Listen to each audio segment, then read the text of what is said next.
We're going to be talking about the handler. Do they exist? Well, if you're dealing with break-ins, if you're dealing with people hacking your phone, there's a lot of things that require a professional touch. And a lot of people call those guys handlers. I think some of these guys work for private investigator firms. There's probably people out there that are dealing with, professionals that work for the government. There's a lot of different things that require a professional, experience in order to do that. Not everybody can just break in and use bump keys and all that stuff. And the high-priced guys do espionage, okay? And who knows how much they cost. I called a couple private investigator businesses. One guy was ex-FBI, and he quoted me between $3,000 and $5,000 to do a comprehensive background check on somebody. And he told me he'd get whatever I wanted. I could look at everything that they were looking at online, pretty much everything. And I don't know how legal that is. The other place advertised surveillance, and they were very careful about how they offered their services. When I called them, I wanted to get somebody to watch my house. I didn't want to go buy a bunch of, security system stuff. I figured for a few $100s, I could have somebody watch my house. And what was going on is, as soon as I would go to bed, people were running up and banging on the trailer, and it was crazy. So I think I could have accomplished it in one night, but we don't like to do that. I don't know how much money are you talking about? They wanted a lot. They wanted a lot of money, but those guys will step over the boundaries of the law. They will. And, if you have somebody that's got resources and they work with a company like that, they'll even offer things after a while. Once they know you got cash, they'll cash in on you.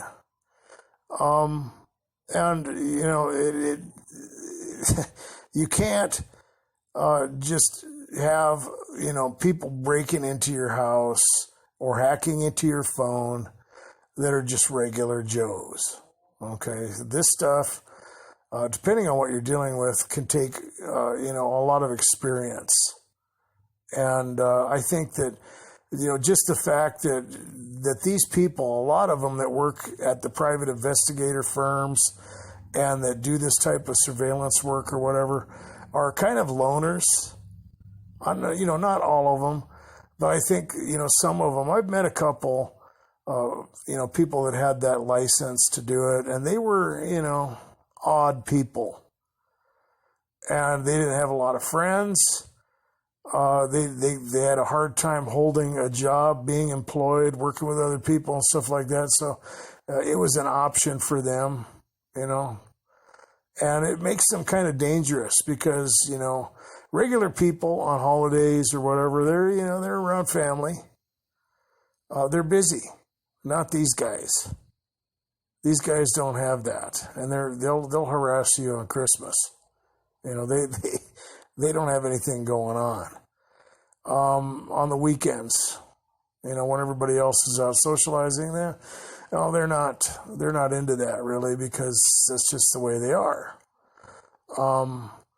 It makes them dangerous, in my opinion, and they are somebody that you need to reckon with.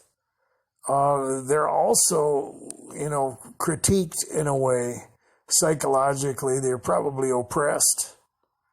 They were probably bullied. They were probably, subjected to, tyranny of some sort. And this is a way that they can be in control, that they can be the one that's the oppressor. And they've got that pathology. I see a lot of guys that claim to be handlers, and I don't think they are. I think those, because, as part of a default modus operandi, these guys have to remain secret, right? You can't just, I'm a handler, I can look at my red shirt. They're not going to be doing that because, it defeats the purpose. Those are just internet trolls, kind of sad little children that have been oppressed and probably abused in a lot of different ways.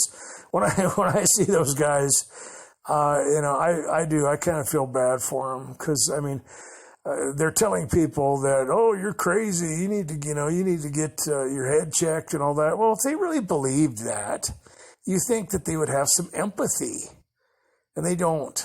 And it's sad that they have to be in that state to where they're their own problem, they're their own reward. Pretty sick little punks is what they are. But true handlers and professionals that are involved in this stuff, they have skills. It takes experience to do that kind of thing. And I think it's a reality. And there's a lot of people that kind of, jumped on me a little bit when I was talking about people getting paid for the disinformation campaigns and stuff like that. Happens. Money gets thrown around. I've mentioned before that this is spiritual at the root. I believe that. I think that a high percentage of people get harassed. Demonic stuff is involved. For sure. Absolutely. You are stepping into a nightmare that is choreographed and carefully plotted and planned out. Okay, I'm not going to be too repetitive, but, when I get into that, I talk about, for example, the servant girl that Paul cast the spirit out of, right? And Paul and Silas got thrown in prison, and she was foretelling the future. She had everybody in that area convinced. And it wasn't just because she was lucky.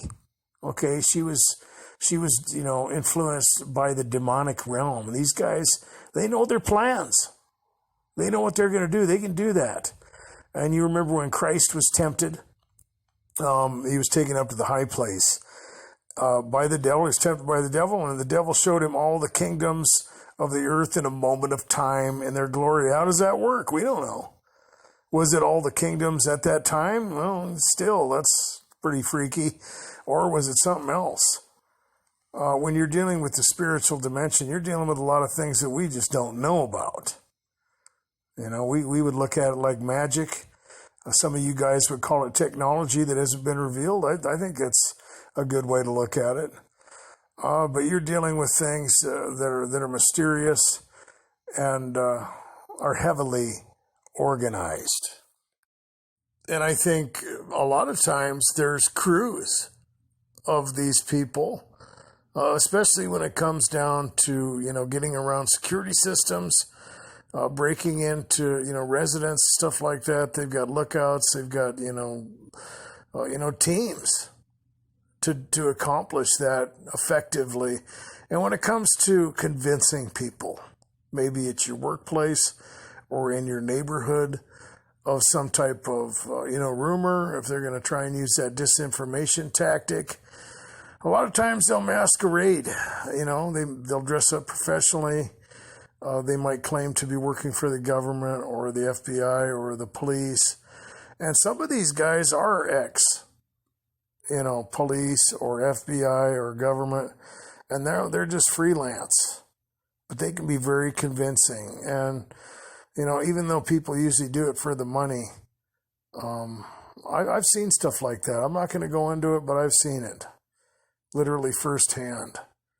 So it is what it is. You can agree to disagree with me on that if you don't believe it. But I think it's a reality. You have to be careful, though. You have to have a strict criteria so that you know what you're dealing with. A lot of people assume that these handlers are just everywhere, and to the point where they're like magical ninjas.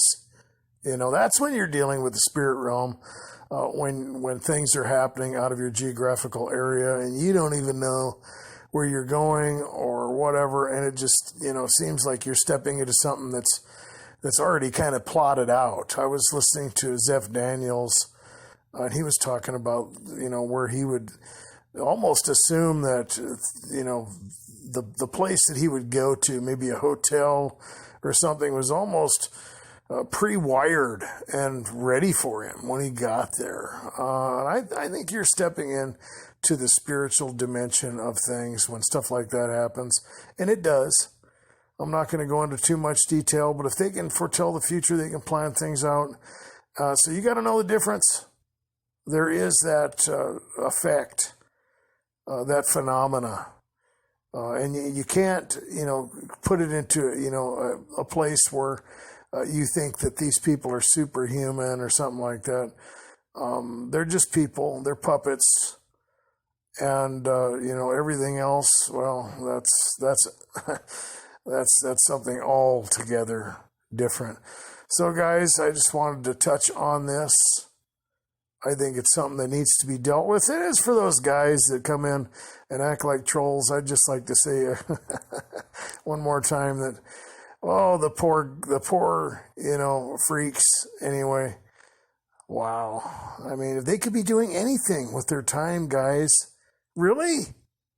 Oh my gosh. Oh, they have to learn how to manage their time a lot more wisely. Guys, be good to yourselves. Be safe.